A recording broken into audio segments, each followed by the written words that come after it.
On est ici aujourd'hui parce qu'on veut montrer au gouvernement qu'on ne lâchera pas prise, qu'on va continuer à se battre jusqu'au temps que ces réformes-là soient amendées et qu'elles correspondent à nos besoins ici dans la région maritime.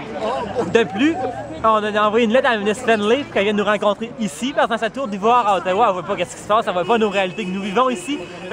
On attend une réponse de la lettre de Mme Fenley, puis on lui a envoyé un message aujourd'hui via les médias qu'on voudrait qu'elle vienne nous rencontrer, puis qu'on ne lâchera pas prise jusqu'au temps que ces réformes-là correspondent à nos besoins.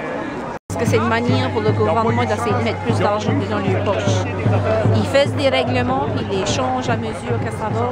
Puis ils vont starter avec que ça a des bonnes idées. Si Harper veut arranger le système d'emploi, qu'il se trouve des manières à créer des emplois, puis d'aider le monde, pas de créer de la pauvreté, puis c'est ça qu'il est en train de faire ou c'est ça qu'il va faire. Ils font des règlements qu'ils ne connaissent pas tous, puis ils changent des règlements comme que ça va. Du début, on avait été dit qu'on aurait eu le choix entre le 50% et le 40%. Puis ça, c'est plus la réalité. Il faut que tu appliques pour, puis si que tu qualifies pour, là ensuite tu as le choix, mais si tu ne qualifies pas, tu n'as pas le choix.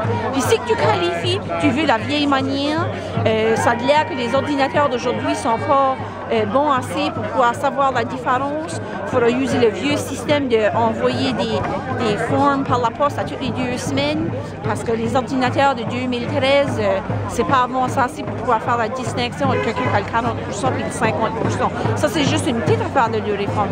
Puis qui compte qu'il n'y a rien de nouveau, puis que c'est juste qu'ils mettent les règlements plus, ils les enfoncent plus, puis c'est pas vrai, parce que le seul règlement qui existait et qui existe, puis qui avons still créé pire, c'était que tu es supposé être en train de chercher pour de l'emploi, qui est vrai, puis on ne dit pas qu'on n'en cherche pas, mais dans le vieux système, ils ne pouvaient pas te forcer de prendre un emploi à moins que les salaires que tu avais, puis il faut que tu acceptes des emplois à 70% de ton salaire jusqu'à 100 km de chez vous. Ça fait pas de bon sens. Comment est-ce que tu as eu une économie en mettant le monde dans la pauvreté?